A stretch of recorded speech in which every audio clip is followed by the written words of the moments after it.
नमस्कार। India debate में आप सबका स्वागत है। मैं हूं आशुतोष पाठक।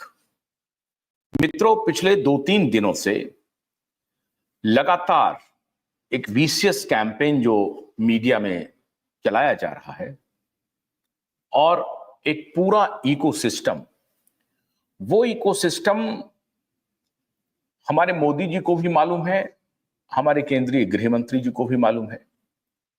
वो पूरा इकोसिस्टम अब खड़ा हो गया है ये कहने के लिए कि एक के बाद एक लोगों को माफी मांगनी चाहिए।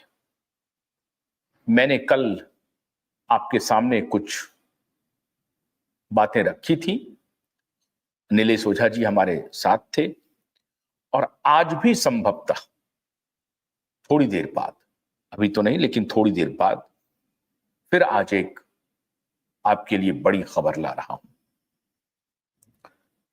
अभी की खबर जो अभी जो हमें मिल रही है मुंबई से, वो ये है कि दिशा सालियान के पिता सतीश सालियान अब ठान लिया है, मन बना लिया है। वैसे तो वो उनका मन पहले से बना हुआ है, लेकिन अब उन्होंने ठान लिया है कि चाहे कुछ भी कीमत उन्हें देनी पड़े, लेकिन वो अपनी बेटी के लिए न्याय लेकर रहेंगी। और इस सिलसिले में उन्होंने केंद्रीय गृह मंत्री श्री अमित शाह जी से मिलने का वक्त मांगा है। राजनीतिक हलकों में बड़ी हलचल शुरू हो गई है कि दिशा के पिता सतीश सालियान ने आखिर केंद्रीय गृह मंत्री से मिलने का वक्त क्यों मांग रहे हैं, क्यों वो चाहते हैं केंद्रीय गृह मंत्री अमित शाह से मिलना। और इस खबर के बाद जो अभी मैं ब्रेक कर रहा हूं पहली बार, ये मैं आपको एक्सक्लूसिव खबर दे रहा हूं। इस खबर के बाद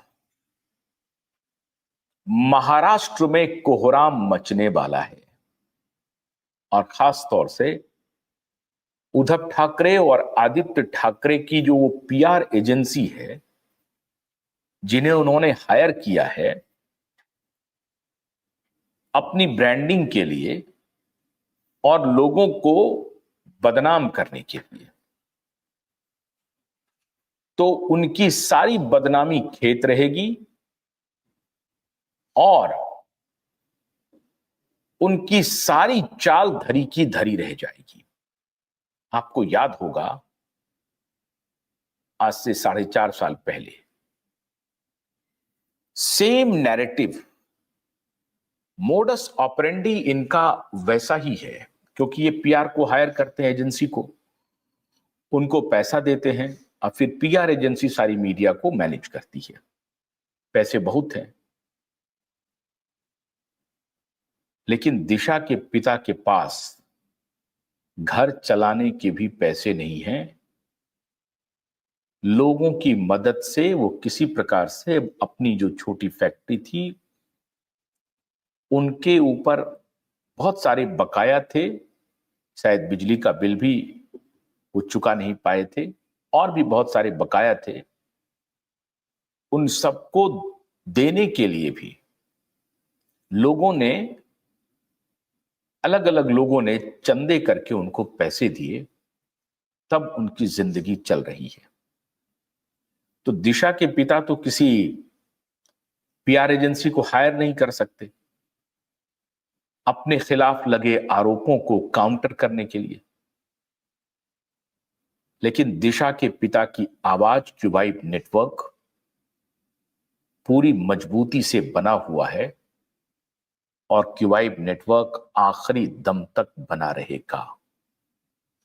दुनिया की कोई शक्ति, कोई पीआर एजेंसी क्यूबाइट नेटवर्क को खरीद नहीं सकती। ना हम खरीदे जाएंगे, ना हम उनके डराने से डरेंगे,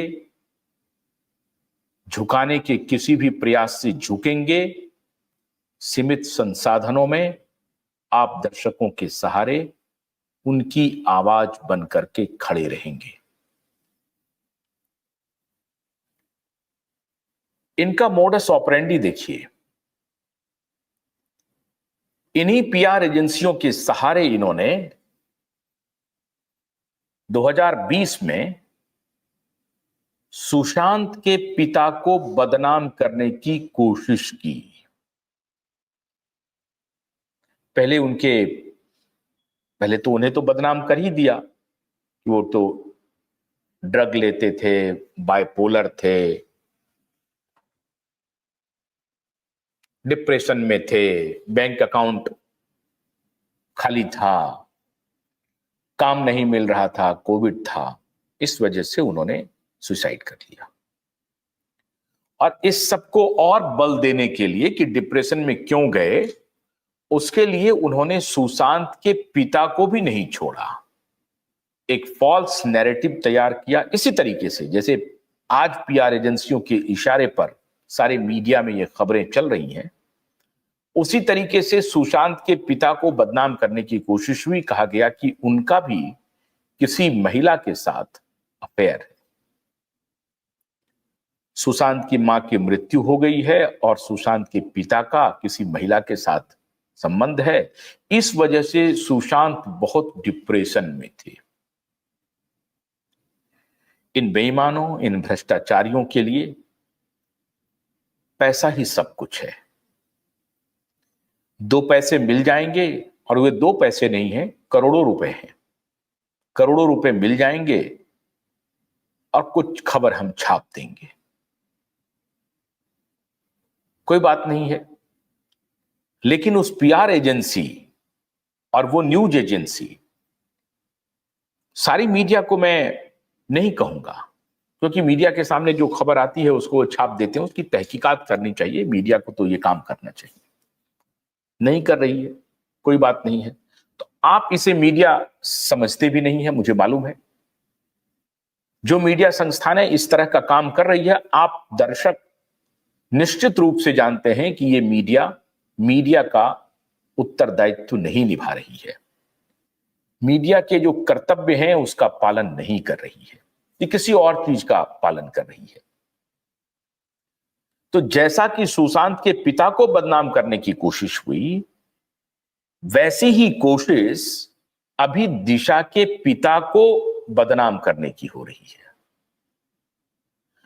और ये जब ये लगा कि अब क्या हो सकता है, क्योंकि अब तो दिशा के पिता को अब तक इन्होंने दबाव में रखा था, और दिशा के पिता ने ऑन रिकॉर्ड कहा कि हमें साइकोलॉजिकल अरेस्ट करके रखा था, और वो अरेस्ट करने का काम आगे से, फ्रंट से रोहन रॉय एंड उसकी टीम कर रही थी, लेकिन पीछे से आदित्य ठाकरे और उद्धव ठाकरे और परमबीर सिंह की टीम कर रही थी।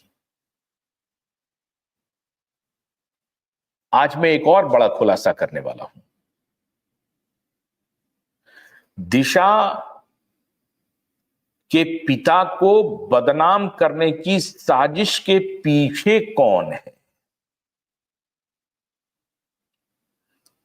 क्या ये स्टैंड किया, ये उनकी जो बदनामी की जो मुहिम शुरू हुई वो धरी की धरी रह गई? क्योंकि कल हमने आपके सामने सीबीआई के सेक्रेट डॉक्यूमेंट्स के हवाले से बहुत सारी चीजों का खुलासा किया।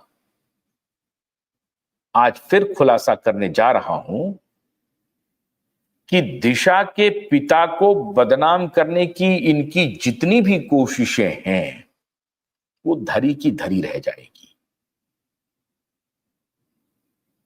दिशा की मृत्यु में बहुत बड़ी भूमिका रोहन रॉय ने निभाई है। रोहन रॉय दिशा के यहां सालों से रहे हैं। ये ब्रीफिंग रोहन रॉय के तरफ से आदित्य ठाकरे को दी जा रही थी, दी जा रही है, और आदित्य ठाकरे की briefing via sources Parambir Singh को जा रही है, और फिर परमबीर सिंह और आदित्य ठाकरे और उद्धव ठाकरे के बीच में चूंकि अभी बीच में संबंध इन दोनों के खराब हो गए थे, क्योंकि परमवीर सिंह ने पाला बदल लिया था। पाला तो उसी वक्त बदल लिया था, आपको याद होगा जब परमवीर सिंह को इन्होंने हटाया था, जब परमवीर सिंह ने मोर्चा खोल लिया था अनिल देशमुख के खिलाफ। सच्चाई मित्रों यह है कि अनिल देशमुख इस पूरे प्रकरण में उनकी बहुत भूमिका नहीं है। दिशा और सुशांत के प्रकरण में वो बेचारे नाम के गृह मंत्री थे, उनका पूरा काम अनिल परब नाम का इंसान करता था, जो कि उद्धव ठाकरे का दाहिना हाथ बताया जाता है। अनिल देशमुख कहीं नहीं थे।